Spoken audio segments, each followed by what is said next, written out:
நன்றி. அப்ப இந்த ஒருமை படிச்ச நாங்க தானே இப்ப ஒருமை மாதிரி ஒன்றுக்கு மேற்பட்டது எக்ஸப்ட் ஹியூமன், ஒன்றுக்கு மேற்பட்டது. அதுல ஒரு ஸ்பெஷல் இருக்குண்டா, இப்ப பறவைண்டா பறவைகள், பறவை பிளஸ் கள். இந்த கள் விகுதி மட்டும் போட்டு அதுல கணக்கு டிஃப்ரெண்ட் வெரைட்டி ஆஃப் தன்மைகள் இருக்கு. அதுல ஒரு variety easy variety just at கள். ஏன்னா அது கிளியுக்கு கள், கிளிகள், நூல் பிளஸ் கள். ஆனா இதுல கணக்கு வேற இருக்குது. புத்தகங்கள், வாழைப்பழங்கள், பழ உம்மோட நாங்கள் கல்ல சேர்த்தா அது பழங்கள் என்று வரும். அது வேற, அது வேற. அதை நான் இப்போ படிப்பிக்கல. ஜஸ்ட் கள் விகுதி பெற்று ஒன்றுக்கு மேற்பட்டது.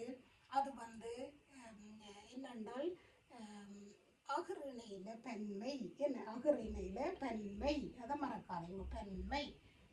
இப்ப புழுக்கொடியல் இந்த பாருங்க, அப்ப நீங்க இலங்கையின் பொருட்களை காட்டுங்க. புழுக்கொடியல், அப்ப புழுக்கொடியலோட டக்குண்டு கள் போட்டா சரி. அதுக்கு புழுக்கொடியல், புழுக்கொடியல், அதோட புழுக்கொடியல் கள் போட்டா சரி. சரி, அப்ப நீங்கள் இவ்வாறு வடிவ எழுதெல்லாம் மெனிச்சுக்கொள்ளுங்க. நான் இந்த எல்லாம் எழுத்துலையும் போடுவேன் லிட்டஸ்ட்ல. அப்ப புழுக்கொடியல் கள், அப்ப அதை கொண்டு சேர்க்கல. இது வித்தியாசம் இப்படி இருக்குது. அதை மாதிரி சேர்றது சேர்ந்தும் வரும். இப்படி சேர்க்க டிஃப்ரெண்ட் வேயில தோன்றல், திரிதல், கெடுதல், விகாரம் இருக்கு. ஆனா ஜஸ்ட் பேசிக் பெண்மையில கள் சேர்க்கிறது முதல் படி. சரியா? Okay, take care, bye by.